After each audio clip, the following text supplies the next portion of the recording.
All right, hopefully the stream like can hear you and shit. But oh fuck, I forgot the bleacher. I forgot to pull it up. I was supposed to have it up beforehand. Fuck. Okay. It's okay. No, it's okay. Hopefully the stream like can hear you and shit. But oh fuck, I forgot the bleacher. I forgot to pull it up. I was supposed to have it up beforehand. Fuck. Okay. It's okay. Yeah, fucking. I don't know what it is. Something.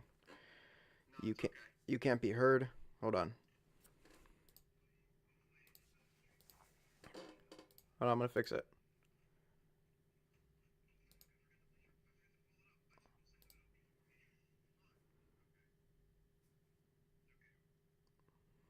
Yeah, fucking. I don't know what it is. Something.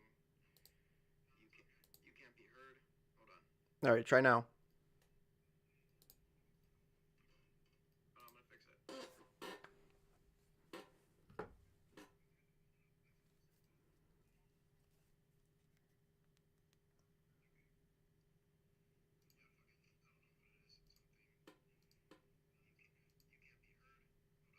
All right. Try now.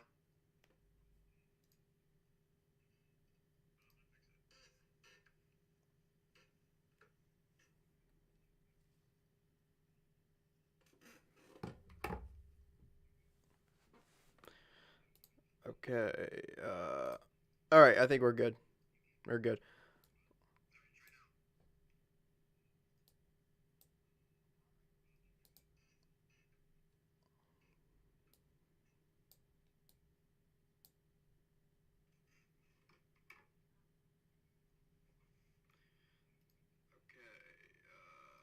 All right. I think we're good.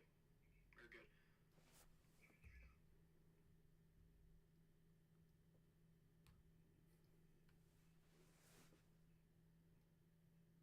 Damn. Hold on.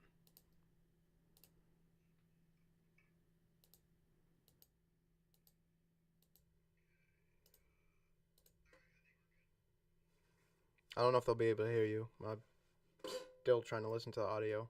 But anyway, we are here. This is the Raw Review, the Wrestling Pod. I am your host, Carlito Santiago. And of course, with me here is, of course, Lewis, my cousin.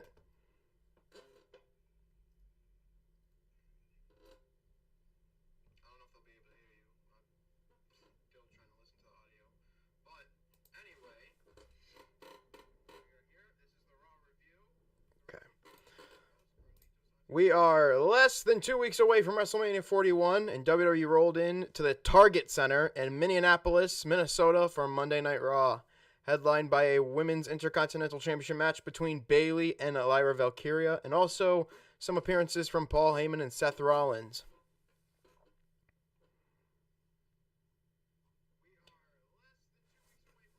So, the Raw GM opened Monday's show by introducing the Women's World Champion Io Sky and challenger Bianca Belair ahead of their match at WrestleMania.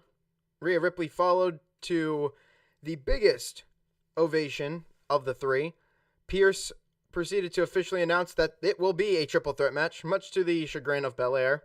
The EST signed the contract, then Ripley, but then further disrespected Io, which sent her out of the ring, for her to just jump onto the ropes and knock them into each other, because Io's very disrespected.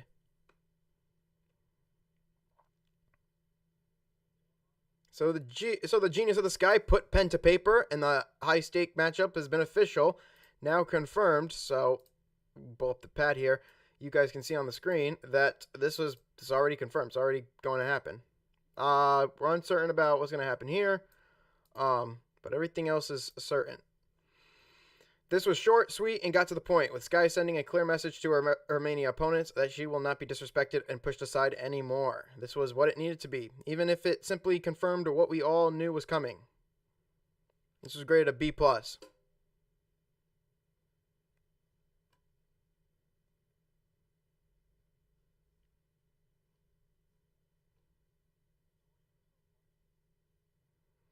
The triple threat.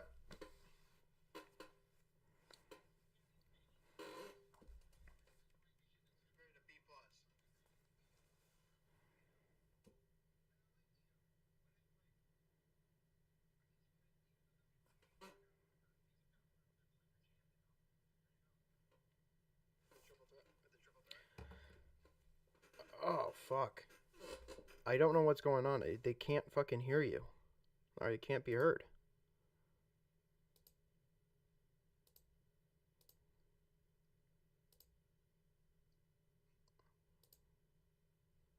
Hold on.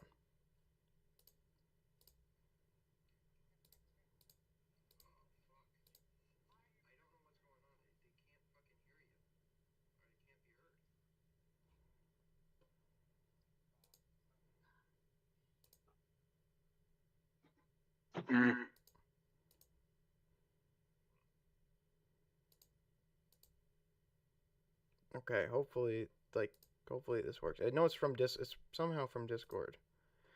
Anyway,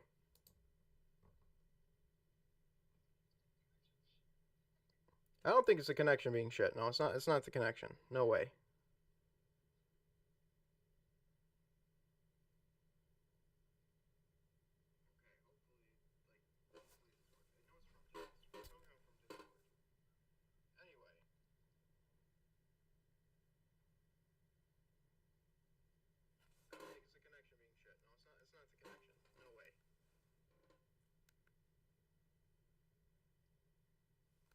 Or you can be heard, but it's it's so silent. I don't understand why. Yes.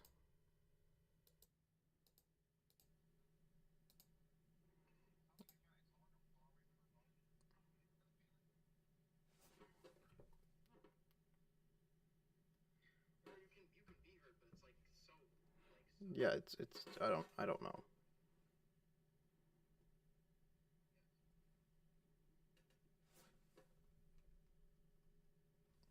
Hold on.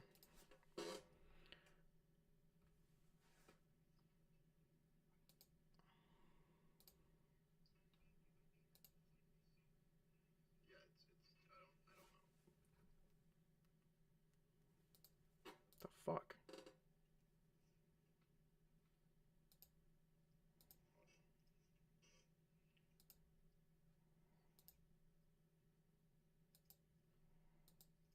Oh, let's try that. See if that works.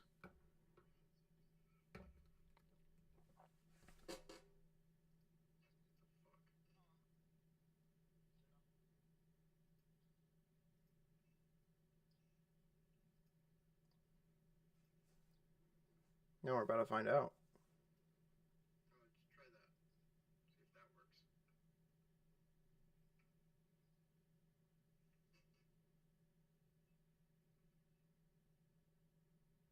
Nope. Still, I have no clue how.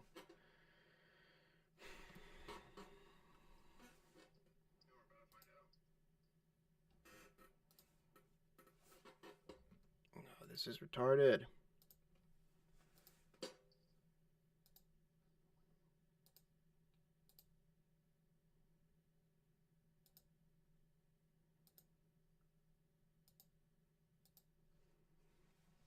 Okay, I'm just gonna keep going. Anyway, what came next was fucking Bayley versus Lyra Valkyria.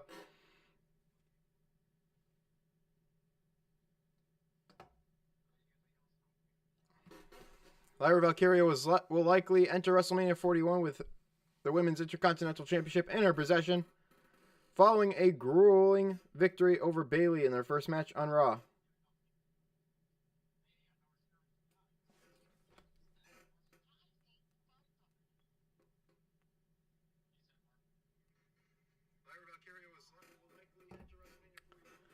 I don't fucking know.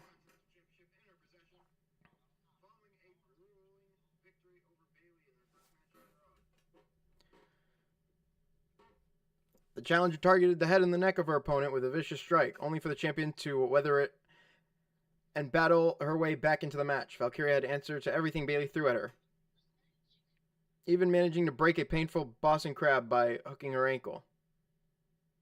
Bayley saw an opening and attempted the rose plant, but Valkyria countered and, of course, rolled her up for the victory. Now, Bayley's frustration nearly boiled after the match when she denied the victor as a sign of respect. But she thought it through and, of course, embraced her with a hug, as they are going to be tag team partners come Friday.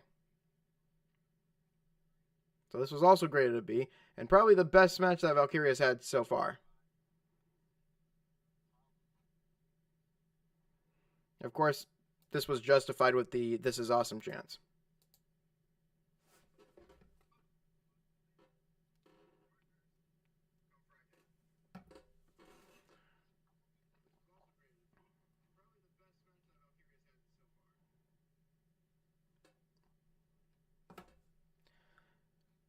Okay. The LWO, what?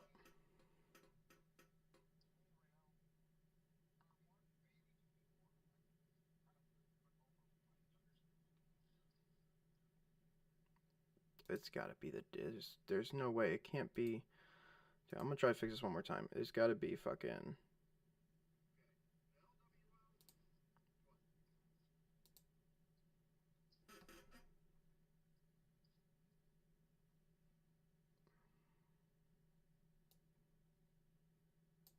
Okay.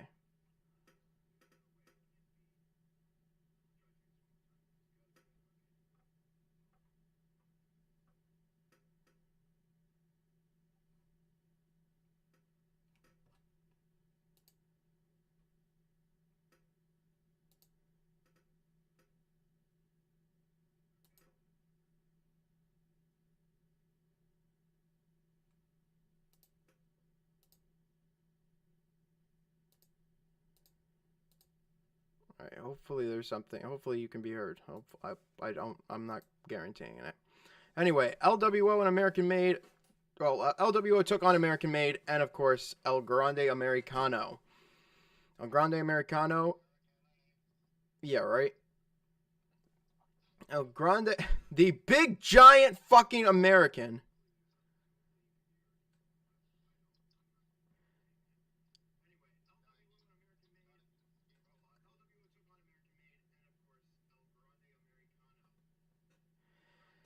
It got another one over on LWO on Monday night when they took on the Creed brothers, besting, of course, Cruz del Toro, Joaquin Wilde, and Dragon Lee in a trios match.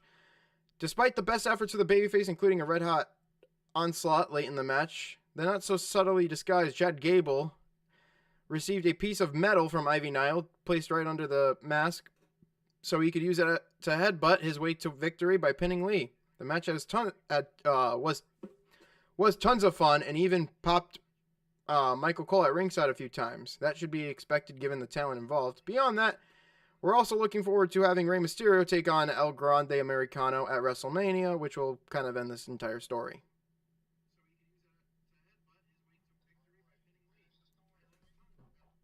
Yeah. You win, you're no longer a boy.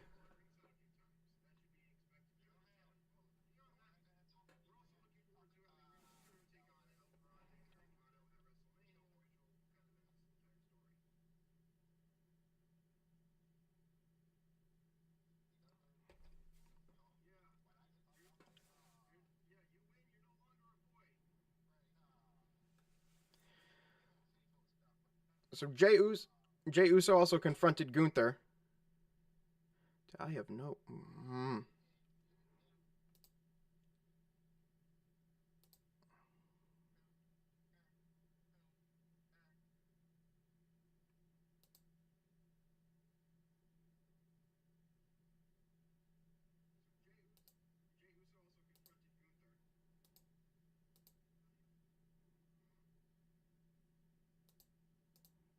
Oh, okay.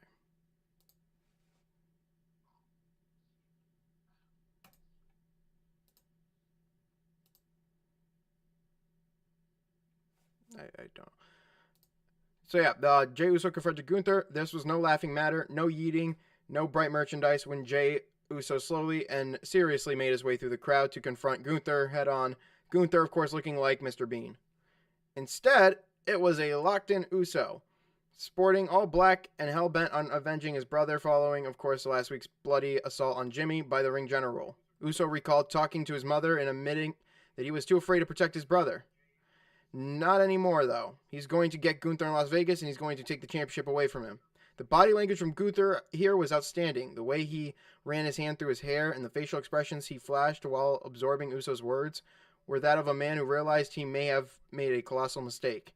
This was a great bit of business that added another layer of gravity to the program. With no room for yeets, what was one of the more questionable booking matches through or booked matches through its first month now, has its fixings on one of the most anticipated matches on WrestleMania weekend. This was graded an A.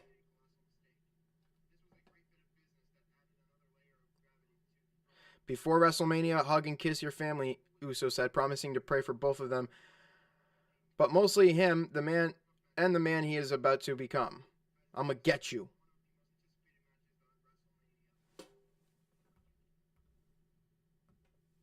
So, yeah. So, a couple of other things happen on this shit. As, of course, the World Tag Team Champions defended the titles against the New Day, which ended in disqualification. Because it always does. The New Day actually won this, though. Because Xavier Woods brought in a chair, and Ivar took it and hit him with it. Now, they also got the last laugh because the New Day also, they fucking assaulted them. They assaulted the champions after. That's when, of course, the producers from behind the scenes, Mr. Canadian Destroyer himself, Petey Williams, and, of course, Jamie Noble, rushed to the ring to prevent the heels from delivering a potential career-ending attack on Ivar's neck and put him on the shelf once again. The match was perfectly fine, but the outcome ensures that there will be more to come between the two teams, so cool. We could do something for that with the tag team championships. Plus, Tony Hinchcliffe joined the fucking commentary team, and he was not funny at all.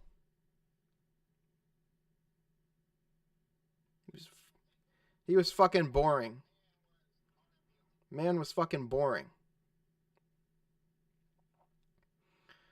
Now, of course, we get to Penta versus Dominic, and apparently, ladies and gentlemen, I got killed by a spear. See, Pierce announced Braun Breaker will defend his title against Penta, Finn Balor, and of course, Dominic Mysterio in a Fatal 4-Way at WrestleMania. So, we got a little preview of this as Penta took on Dominic in a fucking singles match, which he won with the sacrifice, followed by the Penta driver. And of course,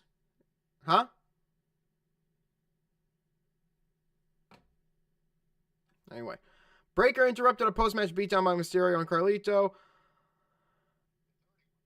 Yeah. Coming to the aid of Penta. He tore through everyone and added a spear to former Lucha Bro until Balor took down Breaker and posed with the IC title, only to dodge one last spear by the Badass, who stood tall with the title to close things out. Cole suggests the Fatal 4-Way match for the IC title, maybe a potential show stealer at WrestleMania, and he's right. The talent is there, but match feels like a match of different stories. None of which necessarily intersect, put together for the sake of getting everyone on the card. Creative may be underwhelming, but if anyone can ensure the payoff, it is worth it. And this was just great to see.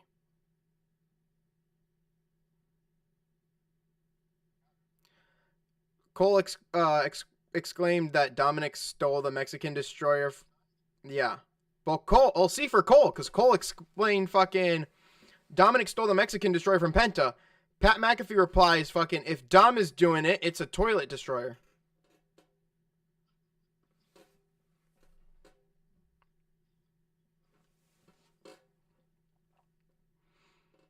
And then, of course, well, I guess this is our main event, Rollins continued to attempt to get his peers to see things his way, trying to manipulate Paul Heyman into removing him from the scenario.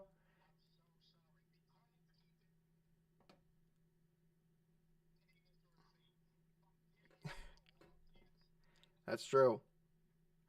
Of course, Seth Rollins continued his attempt to get his peers to see things his way, trying to manipulate Heyman into removing himself from the scenario at WrestleMania by letting him, Punk, and Reigns do their business in Las Vegas. When Heyman said he could not do that, Rollins volunteered to do it for him, threatening a stomp to the back of the head, and asking who would save him, Reigns and Punk, with them not being there. In fact, one of them was there. As he got physical with Heyman, Punk made the save. They brawled. Punk almost stomped Rollins into the steps. Punk got into the ring while Rollins was already in the ring and stomped him. So Rollins was going to set up to stomp Heyman, but prevented himself. Heyman, of course, looking scared, and Rollins going straight up to Heyman, microphone in hand, saying, "Now you owe me a favor." to close the show.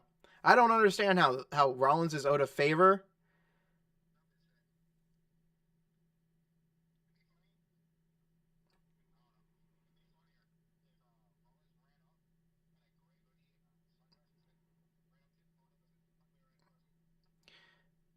That would be funny if he wore a gray sweatshirt, ran up, and yeah. But Rollins was looking like one of the Bee Gees.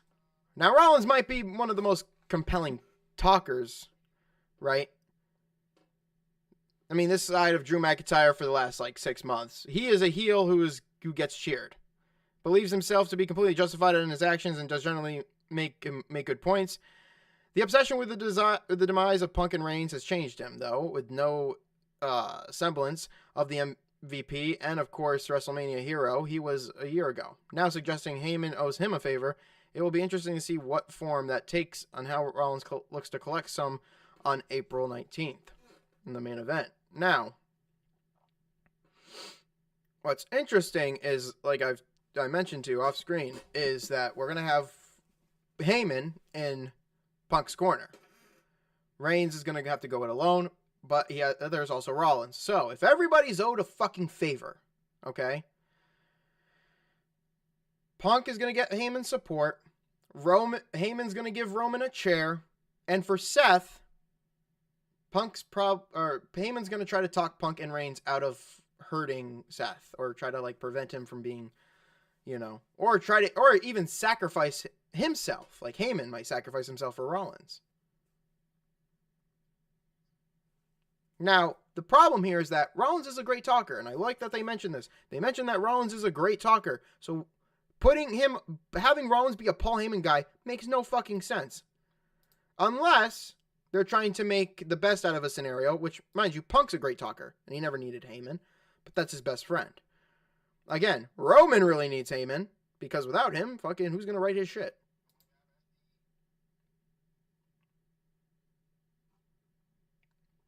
Overall, this segment was graded a B+, but the overall segment, of course, the strength for the road to the WrestleMania brings with it a greater sense of creativity, urgency, and it was on full display this week. Everything, barred the fucking tag team match, because, of course, we don't like disqualifications, with some matches confirmed for WrestleMania, some beefed up and others enhanced with added drama and integrity. This week's episode of Raw was an example of Triple H's creative team delivering when it most needed to, crafting compelling segments, booking quality matches, and putting on exclamation point on it all with a hot show ending segment with, of course, Rollins now exclaiming that he's owed a favor by Heyman. Big thumbs up. Overall grades an A. And with WrestleMania season heating up, these are the matches most likely to happen. These, obviously, as we know, main event. They're still kind of picking and piecing together the other matches, so these aren't really confirmed to be on those nights, but they are confirmed as WrestleMania matches.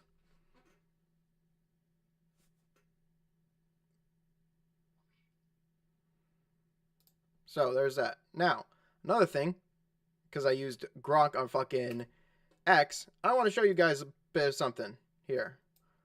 If you guys don't know who the hell I am, or who the fuck I am, let me reintroduce myself. I posted this up. Take a good look.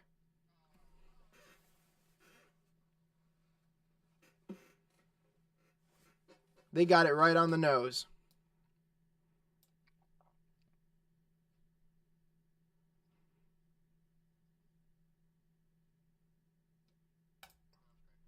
Yeah, perfect. I'm sorry about Lewis's audio. I don't know how the hell fucking that happened. I don't know how to fix it, honestly. So once we can fix it, we'll get it good. But yeah, this has been the Raw review. Also, I should mention, I know Lewis can't be heard. I don't know what the fuck's going on with the audio, but I should mention this now before getting off. How WrestleMania week is going to go down. Obviously, me and Lewis are going to be here in my house, and we're going to be watching WrestleMania both nights. We're also going to have it streamed both nights. So, you're going to get a Raw review before WrestleMania. You're going to get the SmackDown review. That will be in the morning. That will be early morning. So, Stand and Deliver is going to be on the will be at like around this time. Stand and Deliver will happen on the 19th. We're going to be streaming the SmackDown summary around 9 or so. Then, of course, we're going to shut everything down. Me and Luce are going to do some cleaning, and we're going to set up for the WrestleMania Night 1. Then we'll have WrestleMania Night 2. And then that Monday, yes, you will get a WrestleMania Night 1 and Night 2 review, or just a whole WrestleMania 41 review by me. And yeah, we're gonna talk about WrestleMania. We can't wait to see what happens on Monday Night Raw, and then you'll have the Raw after WrestleMania, which will hopefully be great. Because I know last year's was, and I know the year before that was shitty. So this one should be good. But yeah, so everybody's aware. So same time. Well, actually, this time I got out of work early, or I didn't have work at all. So, but yeah, 5:30 next week for Raw review. SmackDown summary, of course, this coming Saturday, and then next Saturday at 9, and then you'll get the stream. The streams are all set up, and the predictions. The predictions on the 17th, it's all set up there. You can check them out. The lives are all set up. So until then,